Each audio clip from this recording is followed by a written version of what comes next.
Bum bum bum bum bum bum bum bum bum bum bum bum.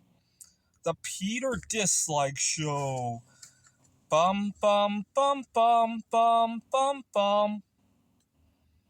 So now that I've returned to the dating scene, I want to mention something that has brought me a lot of sorrow. I noticed that there's a huge difference in the amount of respect I get at various different events that I am attending. So, for example, I go to my favorite restaurant that I've gone to alone so many times, and the level of respect that I get when I bring a date there is just night and day. It's not even comparable. It's akin to comparing, I don't know, the value of the dollar today compared to the value of the dollar just before the pandemic. Actually, it's probably even worse than that, I want to say. And it's ridiculous. And don't forget, singles already have a lot of other drama that they have to attend to. I have nobody taking care of keeping the lights on and cooking for myself, and I part of the reason I even thought about returning to the dating world was actually I recently had to pay a car insurance bill. I drive a Kia Forte, and it was almost twice as much as it was pre-pandemic, and not of any of my doing. I haven't gotten into an accident since 2016, and it made me wish I had somebody to share expenses with, right? And that was one. I mean, that certainly wasn't the only reason, but that was one thing that kind of pushed me over the limit after all the other dramas that had occurred, and I and then just day-to-day events, right? For example, I teach at Central Arizona College in Apache Junction right now, and there's another commitment in Glendale, and as I was thinking about housing options in between the two places, it hit me how many other options would have opened up if there were two of us, right? It's just one of those things that really hits you when every time you have to do the big things and also the little things, right? The having my dinner be ready half the time would have been nice too, right? Right now, a lot of times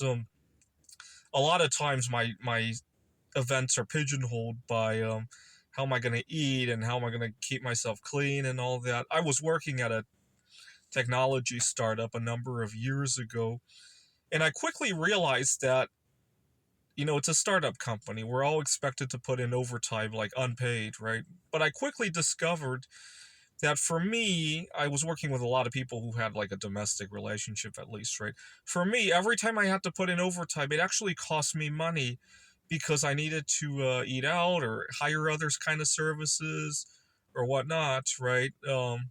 And yet nobody really thinks about that, right? So for example, right now I teach at a community college. There are times where I could fill in for a colleague, but it's going to cost me, right? And I don't think there's a lot of appreciation for some of those things, and on top of that, you're going to throw in a lack of respect when I'm doing all of this stuff and paying my own way and taking and having to rely on myself to keep the lights on every time you need me to fill in for something so that you can tend to your kids. It doesn't add. It doesn't add. Is what I'm trying to say. And it's really a great sense of sorrow for me. Actually, I I haven't been bringing this up on here, but I recently suffered a death in the family. My grandmother on my father's side of things, and it's unfortunate. She lived just a few days shy of being able to see me return to the dating world. She didn't always accept one can have a relationship with themselves.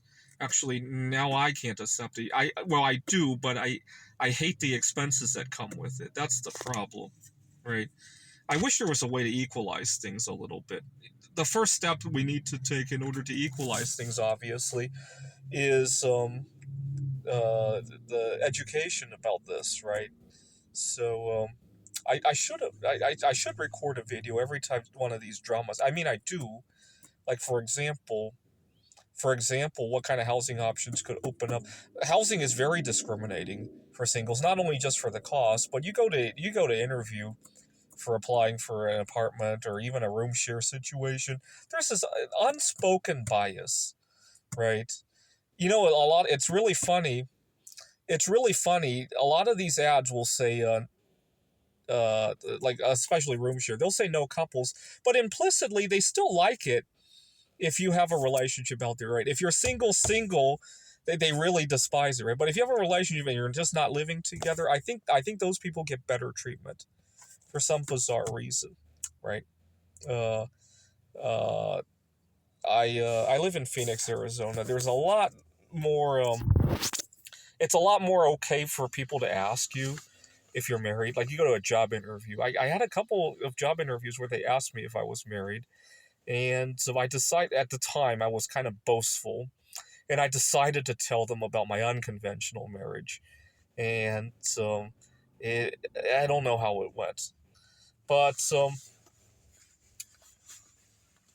it's one of those things that I get a whole lot more respect uh, with when there's somebody with me. There's a lot of places I cannot list them all in this short video. Let's just put it that way. I really can't. But you get the idea. It's a lot of sorrow. It just brings me a lot of sorrow of how it has played out. But I really wish for the day when things will be more equal. You know what? Somebody I can't find the study right now, but there's been studies that for the same life, singles only get 40 cents out of every dollar that a married person gets. When you add everything up, right? So for example, they don't get to pass their social security to other people. There's housing discrimination issues, and all that. And so that's why I didn't think it was a big deal to offer $1,000 or $2,000 reward for somebody setting me up on a blind date, right? People say, well, why don't you just go out and ask somebody on a date? Well, the thing is that it is a lot easier if I get to this point where I can go face to face with somebody and actually introduce myself, right? When I go to a loud environment at a party, at a gathering, it, it, it's impossible to start anything, right? Now, it's completely on me whether or not that first date is going to go anywhere, but at least I get that opportunity, right? It's akin to not even getting that job interview in the first place, right? Sure, you could go to a million job interviews and fuck up everyone, but at least you get to go there, right?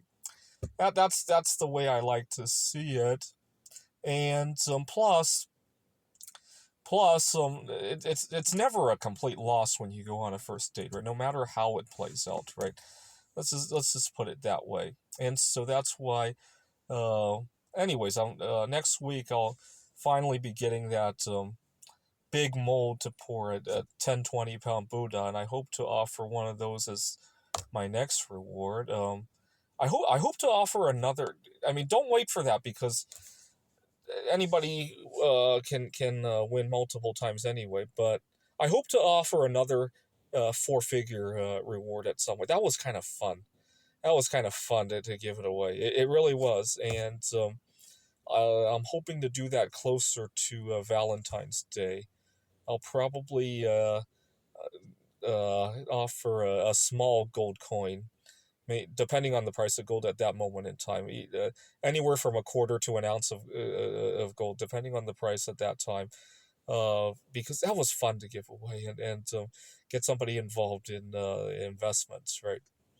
All right, so just thought I would point out some prejudices out there. This is the Peter Dislike Show. Bum bum bum bum bum bum bum bum bum bum bum bum. The Peter Dislike Show. Bum bum bum bum bum bum bum.